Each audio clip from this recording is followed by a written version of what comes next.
Afternoon, everybody. It's Wednesday, the 20th of March. It's 4 o'clock here in the UK, and I've got an exciting guest with us today. I've got my friend Alessandro Benedetti, who's with me from CSIO. And today we are going to talk a bit more about RAG. RAG is getting everybody excited in the industry right now. RAG started as a way as a way to engage with large language models, and I think it's become a really a standardized practice a lot of people are using. But we're gonna dig into some of the details around that. Before we get into our content, let's do a little bit of introductions to tell you who we are and what we're doing. My name's Eric Schwartz. I have worked in search and search engine space for over 20 years. And most recently, my team has spent some time building a large language model enhancement on top of Scopus at Elsevier. So we built a product called Scopus AI, where we built a RAG solution, built a vector search solution using RAG to generate answers and summaries and ways to go and explore the content deeper on top of the Scopus content, which includes over 90 million scholarly articles and books.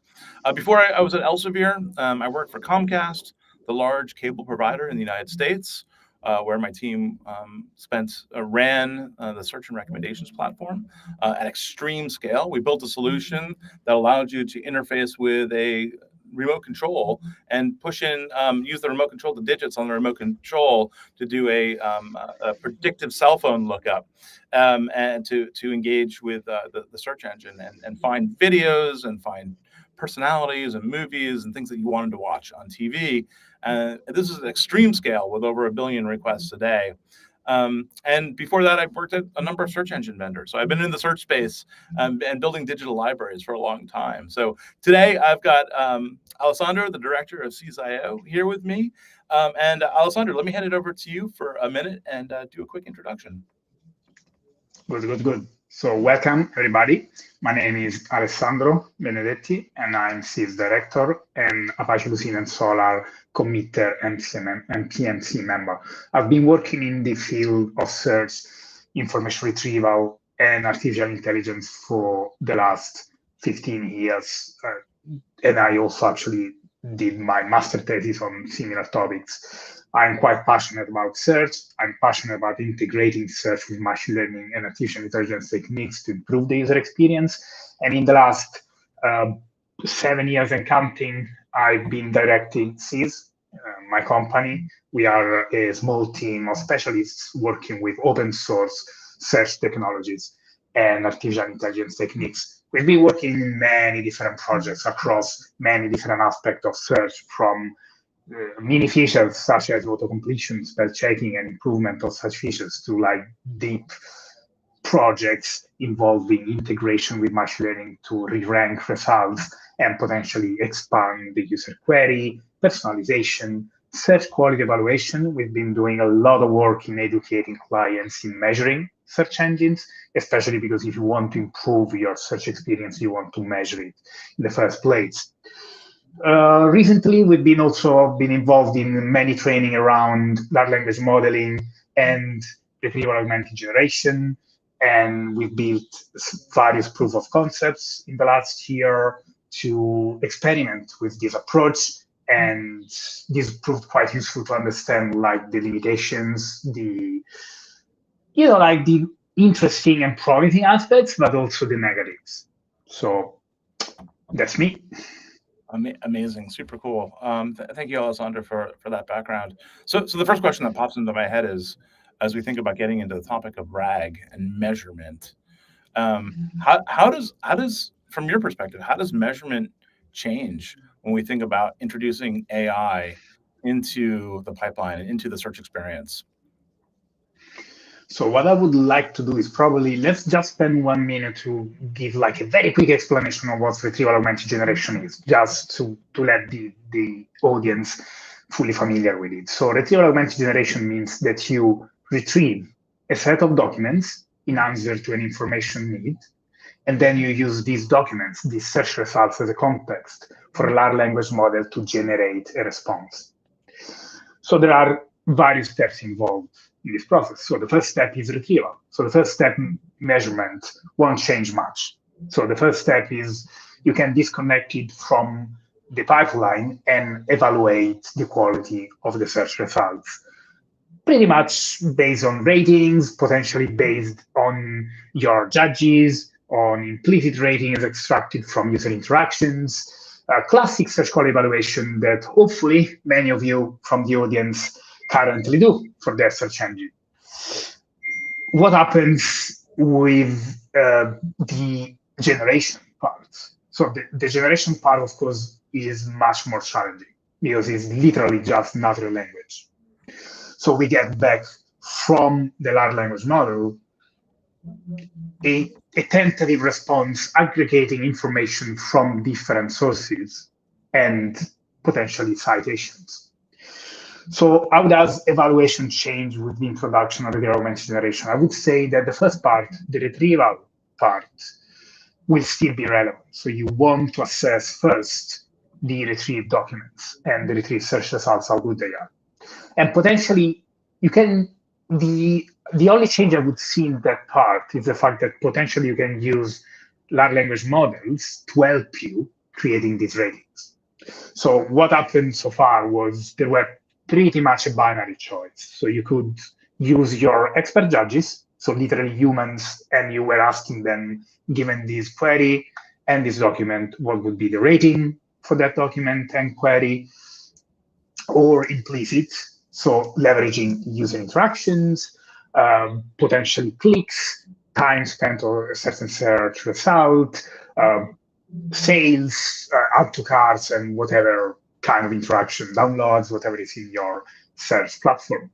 And I think probably the advent of the augmented generation, but I would say probably mostly the advent of large language modeling, introduces a third possibility, using a large language model, an agent, to help you creating these ratings. So you can give a query and a document and ask the large language model, can you give me a rating? And that can help you. It's not necessarily a exclusion kind of approach. So you don't need just one of these approaches. You can have all of them potentially. And this is the first part, so the retrieval part. In terms of evaluating the generated part, I think it's quite complicated. And to be honest, we are still in the process, in my opinion, of identifying like some sensible approach. I mean, we can give structure to the response anyway, like giving a structure with the generated text and the citations, for example. So the citations in the end will still be search results, classic search results. So we can again try to use the classic search quality evaluation techniques. It's not necessarily ordering. So are others experiencing a glitch?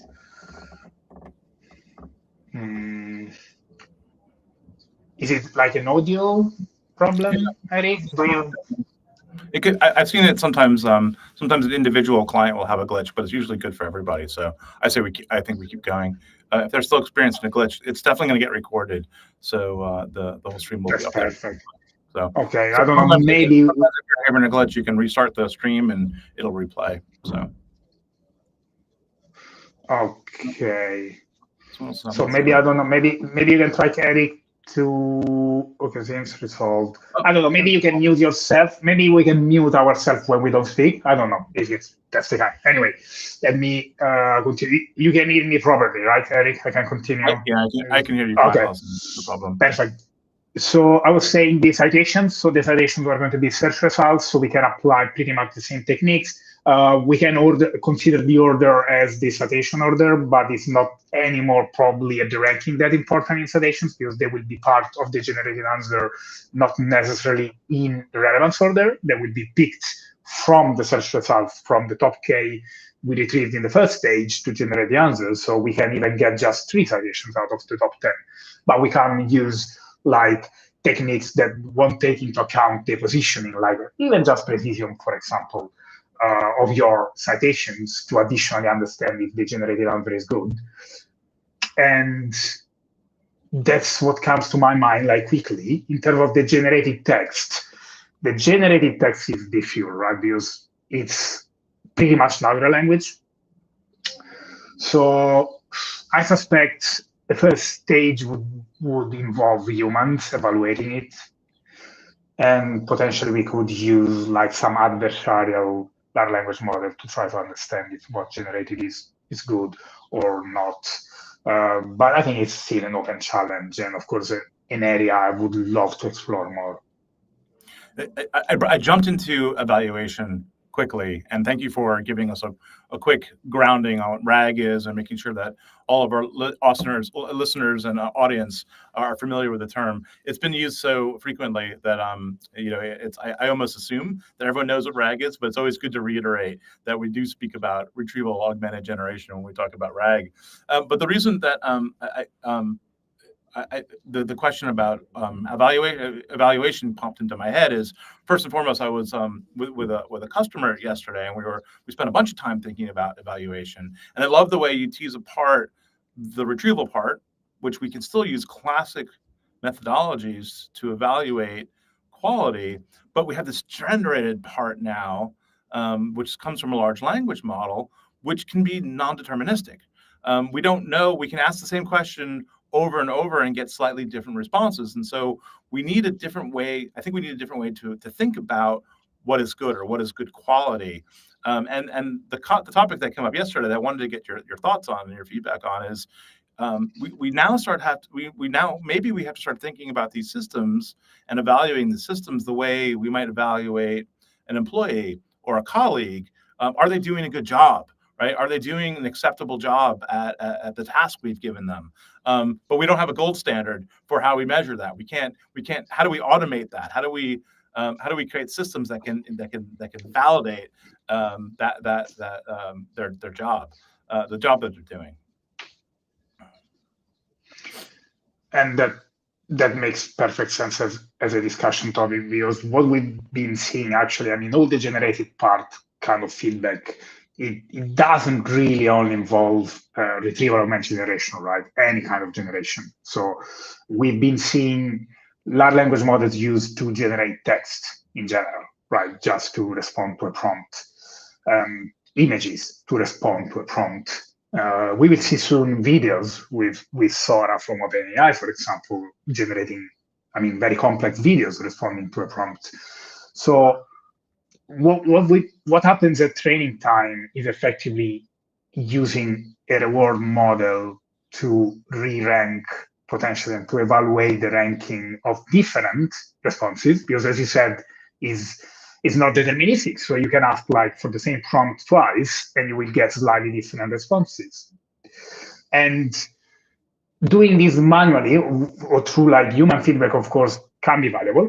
So like changing the user interface, for example, of your search engine with a thumbs up or thumbs down kind of simple user experience UI approaches is definitely valuable, because we can gather like the general user satisfaction, and that's always useful when we monitor online search engines. And in this case, would be like a part of the search engine, because it can be like an additional snippet, for example.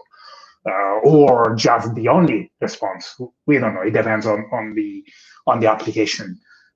For sure, like gathering this additional information can be useful. It's possible.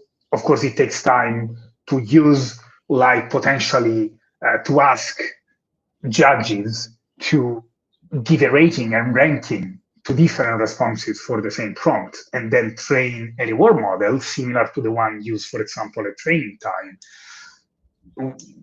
Fine-tuning time mostly that happens internally in our language model. It's the same. We can reuse the same concept potentially to assess the quality of a generated answer in general. And it takes time, right? What I've experienced in the past is that many companies struggle to monitor offline and online quality, even with traditional information retrieval systems. The explosion of like generative AI and the usage, at least in prototypes, of retrieval augmented generation solution, in my opinion, will demand more and more evaluation. And probably, I guess, clients will have to start thinking that is a good investment, because it's difficult. So what I've been experiencing so far is that it's quite difficult to educate a company, a team, a department to measure, because it seems like, oh, but we want to spend this time to improve our system rather than measuring it. But possibly, given the unpredictability of the systems, because we will touch this later, of course, they are much less deterministic than many other solutions. In my opinion, the necessity of measuring will become more and more important. Yeah, I agree. So let's step back a little bit and think about measurement's a great topic. I think it's especially for those of us that have been around information retrieval for all these years. We always think about how do we know we're putting out a good product. But let's step back a little bit and think about how is RAG changing the types of experiences that we can build for our customers.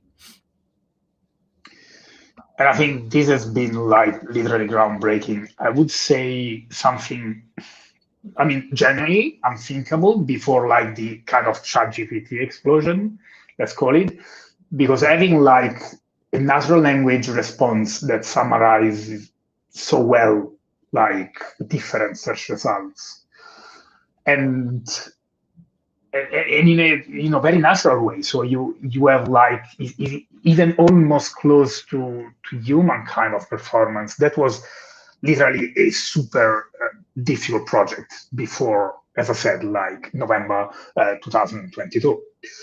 So the way retrieval augmented generation changed and transformed search technologies is the fact that now something that before was unthinkable and really expensive to do, and potentially, it was like probably even after, I don't know, 1 year project, average quality kind of generated like natural language response. I would say now it's realistic and it's possible to prototype it of course, if you have already a search system in a week, potentially. Yeah. Or, a very simple prototype, you can do it even in an afternoon if you have like already everything set in place. With decent results, like with good results. Of course, bringing this to production is a completely different discussion, but in terms of prototyping and having something ready to just explore, it was unthinkable to do it in such a short amount of time, right? It is right now. And this brought like a lot of interest in retrieval in general, and that's good in my opinion, because it's true that everyone wants to do RAG, but to do RAG, you need to do retrieval. So that's also useful for the retrieval community to improve and learn and have more practitioners.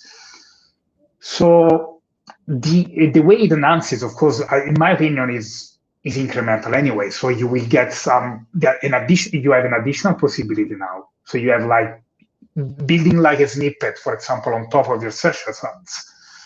Is decently cheap right now in comparison to, as I said, like a many months project as it was in the past. So it's probably not going to change drastically all user interfaces for search engines. I mean, not all search engines would require a sort of generated response, but many of them would benefit of this sort of additional snippet in natural language that potentially give a summary. Not necessarily for all of them must be just an answer for the information, can be even an exploratory like answer. So like giving effectively like a very well defined summary, defining like let's imagine in e-commerce, it can give you like a sort of, you can of course scroll down the different products, but I give you like a very short summary, identifying, for example, why I believe this one could be good for your information need and the pros and cons of them. So it can definitely help. It's a sort of additional, so we've been used probably to search results on the right and faceting and aggregation on the left. And now we can have like a third player that can help navigating the search results consistently, like effectively. So it's a huge revolution, right? Because for many years, it was literally just faceting and filters and search results. That's right. And I love your comment about how quick it is to build these prototypes. It's so easy to talk to these chat conversational chat interfaces that these LLMs have put up and made available for developers to use. The other thing that I'm really impressed with as well is that we've talked when we deal with enterprise search and we look at data inside the enterprise. One of the challenges has always been that not everything lives in a search engine, or things live in different search engines, or you have different sort of search engine technologies, and there's been lots of different solutions or lots of different ways that people have tried to solve that problem, including things like federated search or making calls into knowledge graphs and doing some really interesting things and tricky things with the user experience to kind of render different results on different places on the screen. And what I love about RAG as an architecture is I can go and retrieve results from my search engine. I can go retrieve results from my knowledge graph. I can go even retrieve results from my BI system or a database of graphs, and I can give that as a package over to the large language models and say, all right, make some sense out of this, right? Tell a story around the information that comes back and present that as a summary back to the user, so they can understand all these different results that are coming together. And so finally, we always have this problem of federated results, right? Where if you did a federated search, even if you're mixing multiple entity types or multiple modalities, where you just had to bring things back on different tabs because you really had no way to sort apples and oranges and people and pictures and videos and text documents in a meaningful way together. Now we have this large language model that's starting to find ways to tell a cohesive story around all this enterprise data. And that's absolutely correct. And it's a very interesting point of view because this helps a lot in disconnecting the retrieval with the generation, right? So effectively, we can retrieve stuff from many different search engines. We can retrieve stuff based on what we currently have in place. And that's the beauty of it, right? We can reuse a system that's already in place and then enrich the top K retrieval with the generation part. So it's not something that you necessarily need to build from scratch. I think that's the most relevant part. You can use it to enrich the experience, and that's quite important. Quite important. So you mentioned earlier when you were talking about how easy it is to get a prototype up and running. What do you think, in your experience as you're working with customers, what's preventing those prototypes from going all the way out to production and having a real customer impact or helping businesses drive monetization? I saw a stat a week or so ago that 90% of generative AI projects, not necessarily RAG, but all generative AI projects, are still very much in this prototype phase. What do you think is the barrier there? What's holding people up from putting those out in front of customers? So I think one of the main reasons is the fact that unless you are decently happy with your current retrieval system, and most of the times you are not. Everybody wants their search engine to be better and improve, right?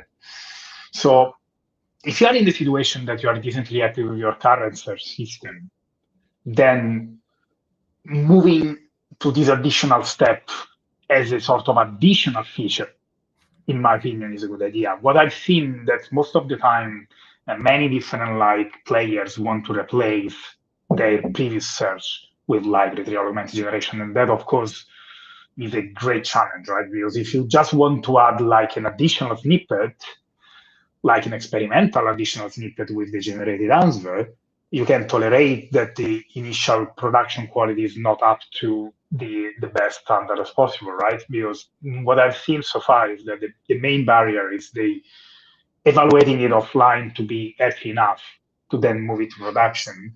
And of course, also you need to do all the benchmarking from performance perspective as well, of course, to be able to make sure that you are within the thresholds accepted by your solution. So strictly speaking about my experience, I would say it's probably mostly a matter of time rather than sort of existing barriers. So companies are approaching this through prototyping, and that's great. And then they need to secure funds to bring it to production. where many more risks and many more activities are necessary, because of course you then require to, maybe you can build a prototype with just one large language model.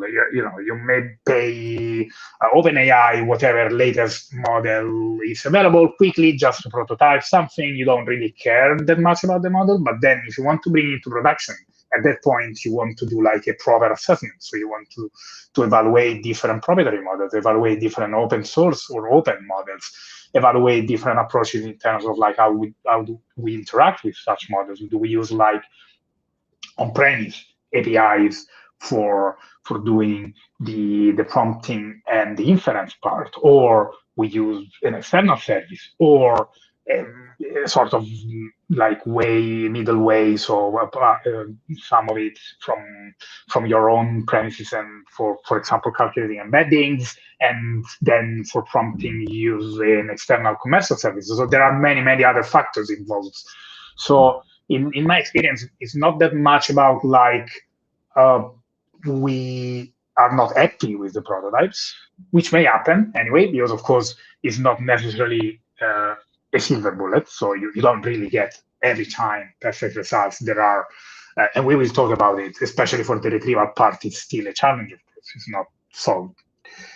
So one of the aspects I've seen is more than just a barrier in terms of like, oh, it doesn't work. It's more of a challenge in terms of like prototyping. It is like, yeah, maybe 1 week of work to have a decent prototype, but then moving to production is a proper project with a lot of challenges and a lot of aspects that not necessarily all the time the prototype makes like the investor happy enough to then decide to allocate the funds for the whole project. And it's also quite young as an approach and technology. So it's even just a matter of the fact that some companies takes time to bring these projects to production. So it's literally many of the projects, for example, we are working on at the prototype level, they ended up being like quite promising actually. So it's not that they are not promising, it's just that then to move it to production takes time to then allocate the different departments in the organization to agree and allocate the funds and then start any other probably project. And in this case, it's also true, of course, that there's a lot of hype, but it's also true that moving these projects to production takes much more effort than prototyping them. And that part, it depends on the company. Sometimes it takes more time. And the fact that we started prototyping retrieval augmented generation in the last, I would say probably a year, maybe. I don't recall the first project I've been doing with RAG, but yeah, probably 1 year is decent, a good, decent approximation. So it's also probably just a matter of time. Yeah. No, I think you're right. I think there's we built our first. My team at Elsevier built our first RAG prototype. It was you're right. It was May of last year, and we built this sort of offline prototype. And it was funny because we built it and we looked at it, and then I remember, literally within a week or two after building this prototype and finding an article maybe on Twitter or X, whatever we're calling it these days, or maybe it was on Medium, and I said, "Hey guys, there's a name for what we built. It's called RAG. People are calling this thing RAG." So you're right. It hasn't even been a year that we've been out there talking about RAG, and it's really just sort of exploded over the last 8-10 months. I think also what's interesting about augmented generation and large language models as an interface, as people become more familiar with interfacing with these large language models like ChatGPT, or now Claude is having its few minutes of fame these days, while it's beating GPT in some of the benchmarks. It's changing the way we build retrieval experiences in a lot of ways, and so people are starting to get familiar with the fact that especially if you're clear and you're saying, listen, we're gonna give you search results, and we have those search results, and they're over here, or this is part of the application, but the summary is now being generated by a large language model, and we've done our best to control it and constrain it into the truth and the ground truth that we're giving you in these results, but it's still a generative model. It still takes time, and so we have this new budget that we can work with as words are being rendered and streamed to the screen. We now have time in the back end, instead of having to return a result inside of 300 milliseconds, we now have maybe a second or two to sort of put some things together, or maybe put some other experiences or render them on the screen. So we've got this larger time budget. We've also got this sort of a different expectation where people can understand how they can talk to this language model and get different kind of results back. And so I think that really changes the user experience and what users expect when they try to go into a chat experience. So I think that's an opportunity. I agree, and that's, as you said, give you like the ability of tolerating like slower response times, which will happen, right? Because anyway, we are adding a generation part on top of the retrieval. So of course, we will have progress in the future, so everything will be faster. That's fine, but anyway, will always be slower than just retrieval because we are also generating. So for example, the project that came out of Grok with the Q, not Grok with the K. We've got too many Groks out there right now, but Grok with the Q is a project that's now using hardware to accelerate language model responses versus the Grok with the K that's inside of Twitter. And now we're starting to see those latencies come down a lot, and it's almost too fast because you can't keep up with the reading anymore. So I want to go back to a comment you made though a second ago about production systems, or systems that are in prototypes aren't going to production because people aren't comfortable or aren't happy with their search results. Are you seeing now people or projects or customers spending more time investing in their search systems and their retrieval systems to improve the search results? Is that something you're seeing as a trend now in your clients and their projects? So something I've seen is definitely the gold rush for vectors, right? So vectors and the augmented generation most of the times are presented together, are presented as some like interconnected, necessary kind of siblings, which is not necessarily true because, of course, any kind of retrieval, as you mentioned before, we can provide context from databases, from knowledge bases, from search engines, whatever we like, right? So it's not strictly connected to vectors. Of course, that's very valuable. I mean, that's very comfy for like vector search engines to just say like, oh, you need a vector search engine to do RAG, and we are a vector search engine. And as we've seen, this brought like an explosion, of course, of like funding and improvements, of course, as well in vector search engines, vector databases that are pretty much everywhere nowadays. But in terms of like the way effectively retrieval has been improving, I would say that more effort has been put in the vector search space for companies to adopt it, in the sense that it's not that easy. It's easy to prototype a system that vectorizes and then search on vectors. Super easy.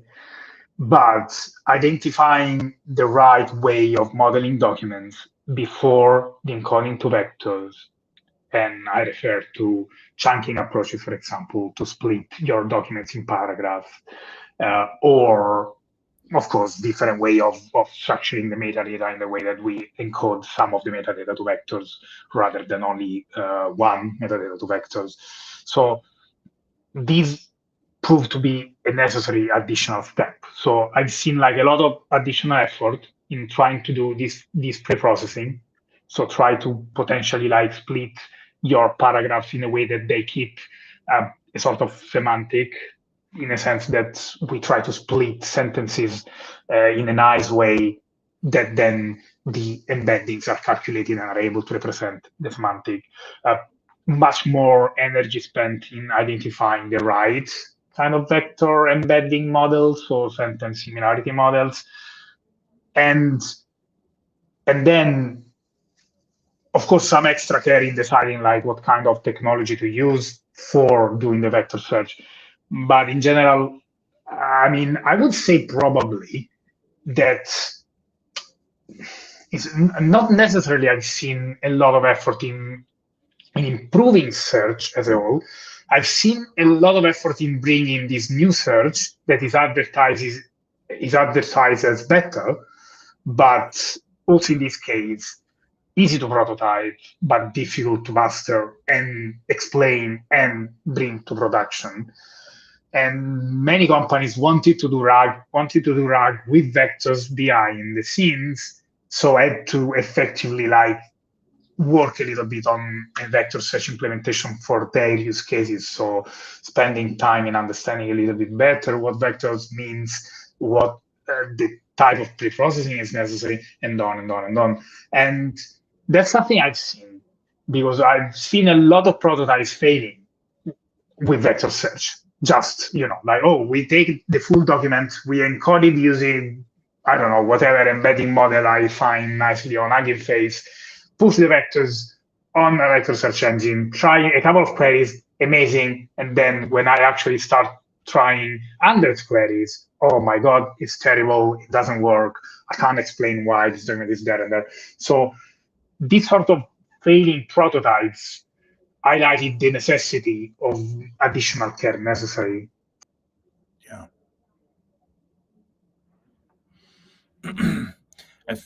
I feel like vectors are good to get started with, and they're great to get good results, but it's hard to get great results.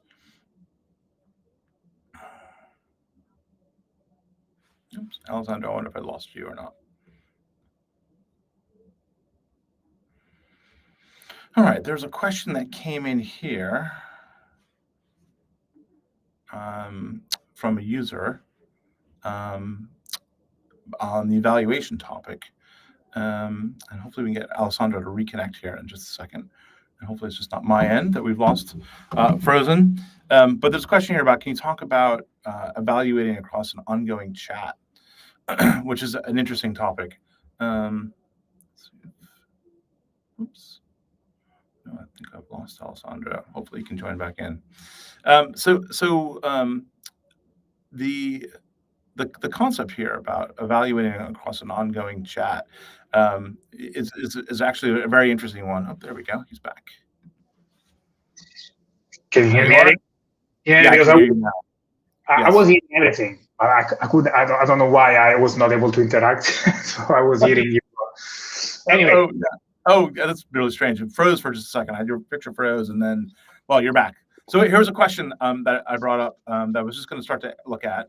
It was back on the evaluation topic, talking about evaluating the quality across an ongoing chat, which is an interesting use case. I don't know if I've given that a lot of thought, but I was just curious if something you run into as you think about that constant interaction.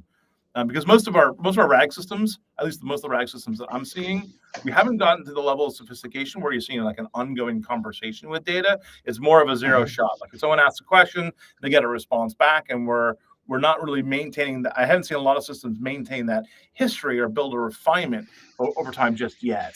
So I'm curious if you had any thoughts on this one. So evaluating like an ongoing chat in the end can happen. You can consider a chat as a sequence of interactions with a large language model. So effectively a sequence of different prompts executed against the large language model. And you can imagine as a growing context, so the past history, so the previous interactions in the chat is just increasing the context you pass to the large language model. So you start with your original prompt plus the retrieval the retrieval stuff, and you generate the answer. Then the user additionally interact, and you incorporate the previous answer plus the additional user information in the next context, and interact with the large language model, and on and on and on. So evaluating like across an ongoing chat, to my view, can happen in any way, like evaluating the single segments of the chat, which are the single interactions. So as I said, potentially you can have like your user interface to change with the thumbs up, thumbs down. So the human agent talking with the virtual agent will be able to assess the quality of all the responses. And then potentially we can evaluate the overall chat experience as a whole, which pretty much can be considered as, you can evaluate the overall chat, of course, doing some aggregation metrics on the single elements you rated. and potentially the last message that involves pretty much like the full context. You may weigh differently the interactions accordingly to the fact that the more you grow into the chat, the more context you provide. I think it's doable. I don't see this as a big deal in terms of like the difference with like just evaluating a one-shot interaction. You just need, of course, to think and decide some way of aggregating the results and potentially weighting differently the items in the chat depending on how far you are in the interaction potentially. Right. It never happened in real life, but that's my thought. Yeah, that's great. No, that's a good thought. It was an interesting way to think about the problem, and to sort of help think about like those chats, those comments from the user are really just sort of giving additional context. And so you could think about that as the original, just expanding, assuming it's in the same, semantic space, right? That they haven't buried.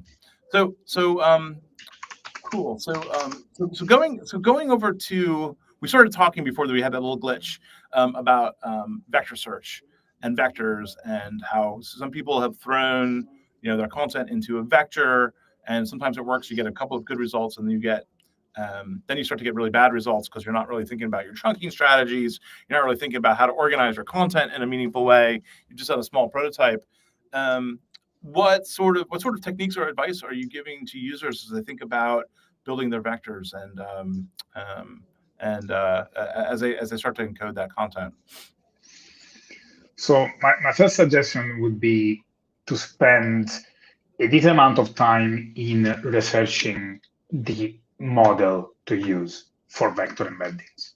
So you shouldn't just follow the hype. You shouldn't just follow, oh, my colleague in this other company used successfully this model, but you should evaluate properly the model.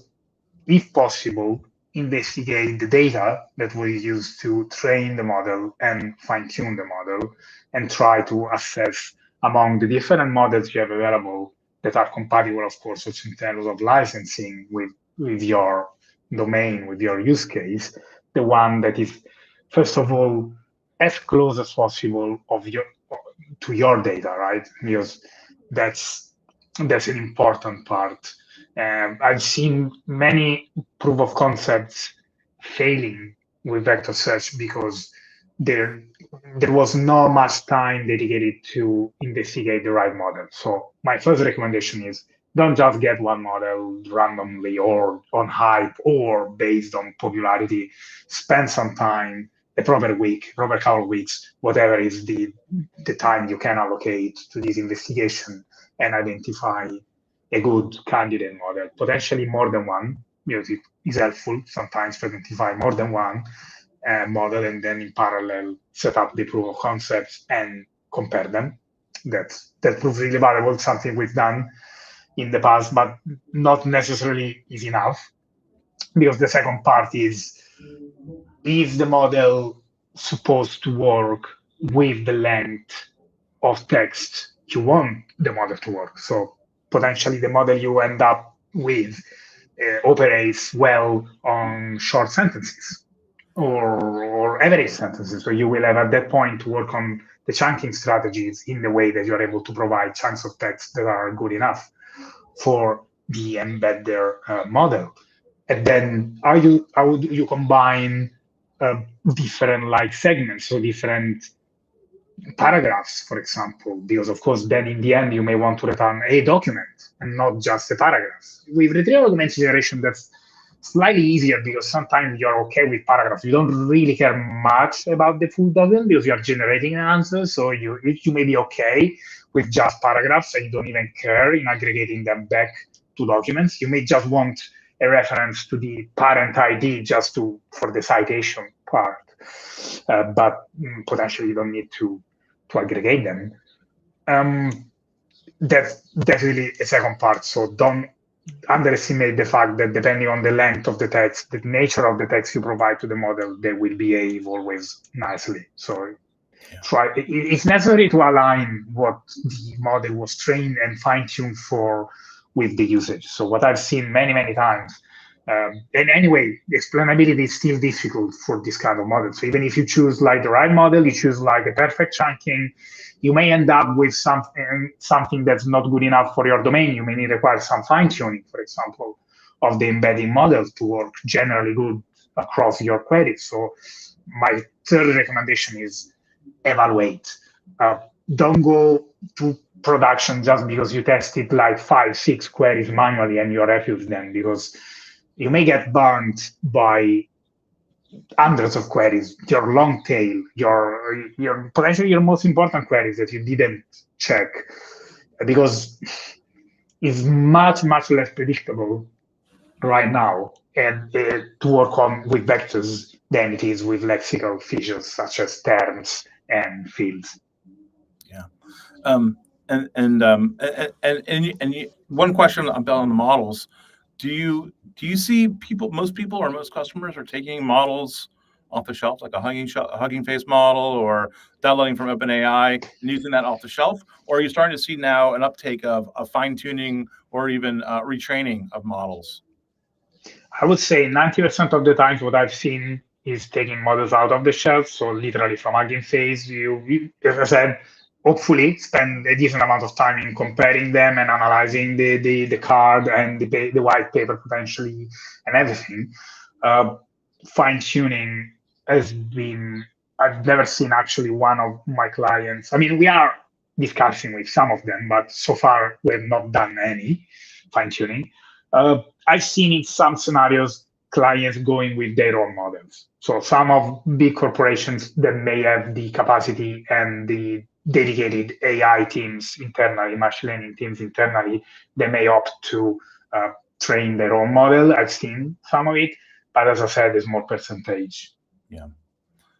I still think that fine tuning and training models, there's still a lot of alchemy. There's still a lot of art in that space, and I think there's a lot we need to learn to get that more reproducible and more reliable for customers.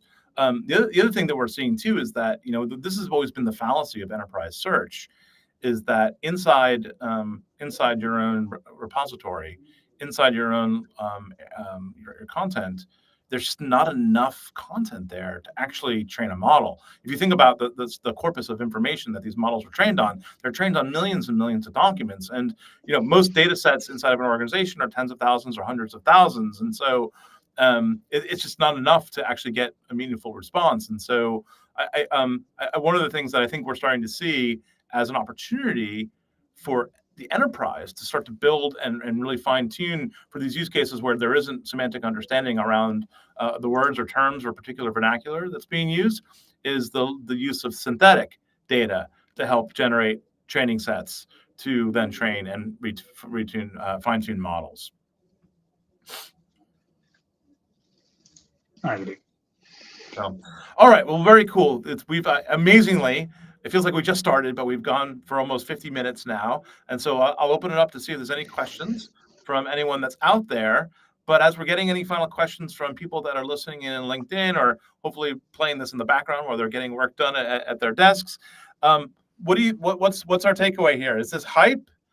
Is it not? Or is just the hype cycle, or do you think we have a real foundational change in the way we think about enterprise retrieval systems and information retrieval systems going forward into the 2020s? So while we wait for questions, actually, Eric, I think we have some questions from LinkedIn which don't appear here. Cool. So you can check maybe in the meantime. And let me give my view. So my view is that it's currently super hype. It's not that simple as it seems. So you can't really go to production with 1 week of a RAG project, even if many vector search engine companies would try to convince you on the opposite.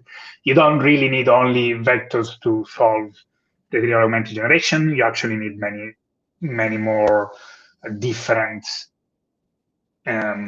approaches, potentially hybrid search, so combine vectors with other things. And it's currently hype, but it's going to be foundational. So as soon as we start having the ability of bringing this to production, as I said, it's an additional way of exploring results. That would be vital. I think it's going to be super important to have this additional thing on top of faceting and highlighting, for example, or the current ways of exploring search results. And it's going to help a lot. And this is going to improve. So it's going to bring a lot of more interest in retrieval as well. So we're going to improve the retrieval systems because, of course, everyone would like to use RAG. So a lot of people will have to work in retrieval and will have to improve retrieval. So a lot of appeal for retrieval systems. Many said this is going to be the end of retrieval because you just push your entire corpus of information to a super humongous context and that's it. I don't see that coming soon. It may happen in the future, but anyway, I think we will always have the necessity of some sort of control over the retrieval part. So it's interesting. I mean, it's not just hype. It's probably a little bit too much hype, but it's not just hype. Yeah. It's something really concrete and interesting, to be honest. Yeah, I'm just sharing a comment from a user who says it's always best to fine tune. This is going back to the fine tuning for improved accuracy. But I think there's a real opportunity to help lots of organizations with the fine tuning process and help them get the best value out of that. And so back to your comment as we sort of wrap here. I agree. It's not just hype. There is a lot to learn. There's a lot to learn in terms of how we use vectors. There's a lot to learn in terms of how we start to think about hybrid solutions, so leveraging the best of both lexical and vector. There's a lot of things we need to improve in terms of the quality and how we evaluate.